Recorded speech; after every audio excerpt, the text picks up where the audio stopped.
வாழ்க வளமுடன். ஓம் நமச்சிவாய. அனைத்து தமிழ் உள்ளங்களுக்கும் வணக்கம். நிகழும் ஸ்ரீ மங்களகரமான குரோதி ஆண்டு செப்டம்பர் மாதம் 17ஆம் தேதி செவ்வாய்க்கிழமை அன்று சதுர்தசி திதியில் சதயம் நட்சத்திரத்தில் திருதி நாமயோகத்தில் வணிசை கரணத்தில் பௌர்ணமி பிறக்கும் நன்னாளில் இந்த புரட்டாசி மாதம் பிறக்கிறது. இம்மாத கிரகநிலை என எடுத்துக்கொண்டால் ரிஷபராசியில் குரு பகவானும், மிதுன ராசியில் செவ்வாய் பகவானும், சிம்ம ராசியில் புதன் பகவானும், கன்னி ராசியில் சூரியன், சுக்கிரன், கேது பகவானும், கும்பராசியில் சனி பகவானும், மீன ராசியில் ராகு பகவானும் உள்ளனர். இம்மாத கிரகப்பெயர்ச்சி என எடுத்துக்கொண்டால் புரட்டாசி மாதம் 3ஆம் தேதி புதன் பகவான் கன்னி ராசியில் உச்சம் பெறுகிறார். புரட்டாசி மாதம் 3ஆம் தேதி சுக்கிர பகவான் துலாம் ராசிக்கு இடப்பெயர்ச்சியாகிறார். புரட்டாசி மாதம் 20ஆம் தேதி புதன் பகவான் துலாம் ராசிக்கு பயிற்சியாகிறார். புரட்டாசி மாதம் 28ஆம் தேதி சுக்கிர பகவான் துலாம் ராசியில் இருந்து விருச்சிக ராசிக்கு பயிற்சியாகிறார். புரட்டாசி மாதம் 29ஆம் தேதி குரு பகவான் ரிஷப ராசியில் வக்ரமடைகிறார். இந்த கிரக அமைப்பு மற்றும் பெயர்ச்சியால் உங்கள் வாழ்வில் உண்டாகும் சுபம் மற்றும் அசுப பலன்கள் என்ன என்பதனை இப்பதிவில் விரிவாக காண்போம். தனது பேச்சு திறமையால் அனைவரையும் கவர்ந்தெழுக்கும் மகர ராசி அன்பர்களே, இந்த மாதம் மனதில் புதிய உற்சாகம் உண்டாகும். முயற்சிகளில் சாதகமான பலன் கிடைக்கும். பணவரத்து எதிர்பார்த்தபடி வரும். உடல் ஆரோக்கியத்தில் மட்டும் கவனம் தேவை. செவ்வாய் பகவான் சஞ்சாரத்தால் கெட்ட கனவுகள் தோன்றலாம். நட்பாக இருந்தவர்கள் கூட பிரிந்து செல்லலாம். தொழில் வியாபாரம் வழக்கம் போல் நடக்கும். எதிர்பார்த்த பணம் வந்து சேரும். கடன் பிரச்சனைகள் கட்டுக்குள் இருக்கும். உத்தியோகத்தில் இருப்பவர்கள் வீண் அலைச்சலை சந்திக்க வேண்டி இருக்கும். மேல் அதிகாரிகளை அனுசரித்து செல்வது நல்லது. குடும்பத்தில் இருப்பவர்களையும் அனுசரித்து செல்வது நன்மையை தரும். கணவன் மனைவிக்கு இடையே மனம் விட்டு பேசுவது நன்மை தரும். பிள்ளைகளுக்காக சில பணிகளை கவனிக்க வேண்டியிருக்கும். அவர்களை அன்புடன் நடத்துவது நல்லது. பெண்களை பொறுத்தவரை இந்த மாதம் நீங்கள் எடுக்கும் முயற்சிகளில் சாதகமான பலன் கிடைக்கும். உடல் ஆரோக்கியத்தில் கவனம் தேவை. பணவரத்து திருப்தி தரும். கலைத்துறையினருக்கு புதிய முயற்சிகளை தள்ளி போடுவது நல்லது. வீண் அலைச்சலும் காரிய தாமதமும் ஏற்படலாம். கவனம் தேவை. அரசியல் துறையினர் பல தடைகளை தாண்டி செயல்பட வேண்டியிருக்கும். எதிர்பார்த்த லாபம் வந்து சேரும். செயல் திறமை வெளிப்படும். சுதந்திரமாக செயல்படும் வாய்ப்புகள் கிடைக்கும். வரவேண்டிய பணம் வந்து சேரும். மாணவர்களுக்கு கல்வி தொடர்பான விஷயங்களில் எதிர்பார்த்த பலன் கிடைக்கும். மனதில் இருந்த கவலை நீங்கும். நட்சத்திர பலன்கள் உத்திராடம் 2, 3, 4ஆம் பாதங்கள். இந்த மாதம் எதிலும் கூடுதல் கவனத்துடன் இருப்பது நல்லது. வீண் அலைச்சல் காரிய தாமதம் உண்டாகலாம். குடும்பத்தில் அமைதி நிலவும். லாப நஷ்டங்களை அறிந்து அதற்கேற்றவாறு செயல்படுங்கள். மனக்குழப்பம் நீங்கி தெளிவான முடிவுகளை எடுப்பீர்கள். திருவோணம் நட்சத்திரம். இந்த மாதம் ஆக்கப்பூர்வமான யோசனைகளால் காரிய வெற்றி உண்டாகும். மற்றவர்களிடம் பழகும்போது கவனமாக இருப்பது நல்லது. சமூகத்தில் கௌரவம் அந்தஸ்து அதிகரிக்கும். தொழில் வியாபாரம் தொடர்பான பணிகளில் கூடுதல் கவனம் செலுத்தி அவற்றை வெற்றிகரமாக செய்து முடிப்பீர்கள். அவ்விட்டம் 1, 2ஆம் பாதங்கள். இந்த மாதம் வியாபாரம் தொடர்பான பயணங்கள் லாபம் தருவதாக இருக்கும்.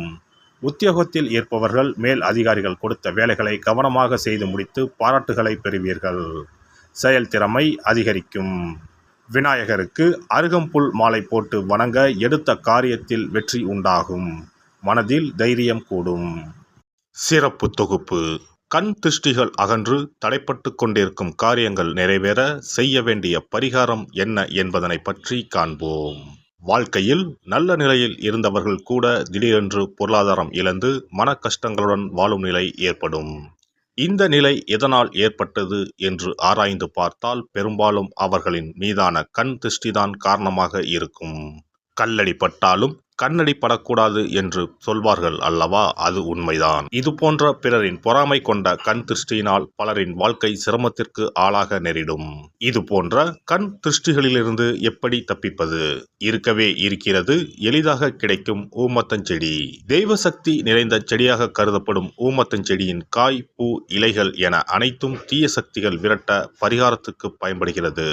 பொதுவாக ஊமத்தம் காய்க்கு கெடுதலை அகற்றக்கூடிய சக்தி உண்டு. நம் வீட்டில் உள்ள எதிர்மறை சக்தியை அகற்றுவதற்கு ஊமத்தங்காய் தீபம் சிறந்த பரிகாரமாகிறது. தெய்வீக மகத்துவம் நிறைந்த ஊமத்தங்காய் மற்றும் பூவையும் எடுத்துக்கொள்ளுங்கள். வீட்டுக்கு அருகில் இல்லை என்றால் நாட்டு மருந்து கடைகளில் கிடைக்கும். இந்த 2 பொருட்களையும் மஞ்சள் தண்ணீரை கொண்டு நன்றாக கழுவி விடுங்கள்.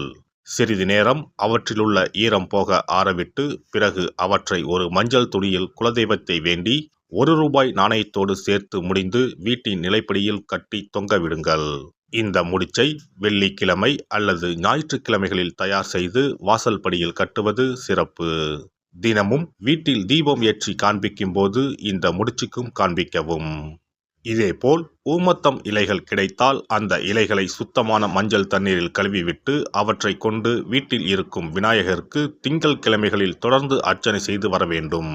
ஊமத்தம் பூவையும் விநாயகருக்கு சூட்டலாம்.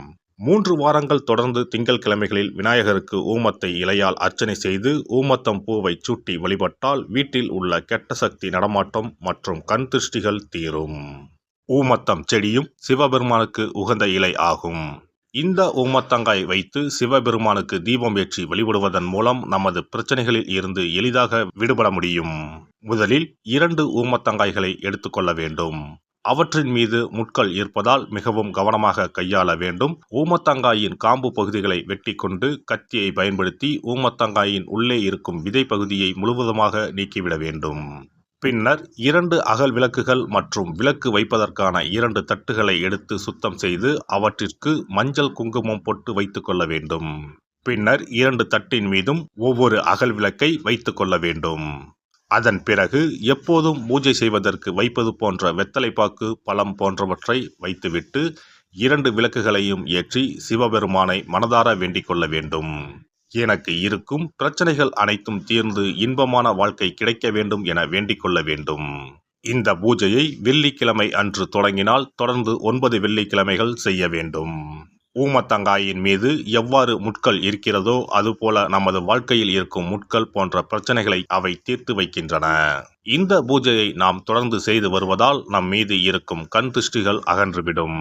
தீராத துயரங்கள் தீர்ந்துவிடும். பணம் நகை நம்மிடம் பெருகி வரும். சிலருக்கு கையில் சுத்தமாக பணம் இருக்காது. வறுமை தாண்டவமாடும். கடன் தொல்லையால் கஷ்டப்படுவார்கள். பண பிரச்சனையில் சிக்கி கொண்டிருப்பவர்கள் இந்த தீபத்தை ஏற்றினால் 3 வாரங்களில் நல்ல பலனை பெற முடியும். தொழிலில் நல்ல முன்னேற்றம் இருக்கும். கடன் பிரச்சனைகள் தீரும். உறவினர்களிடையே பகைமை இருந்தால் அவையும் மறைந்துவிடும். நோய்வாய் உள்ளவர்கள் இந்த தீபத்தை ஏற்றுவதன் மூலம் நல்ல பலனை பெற முடியும்.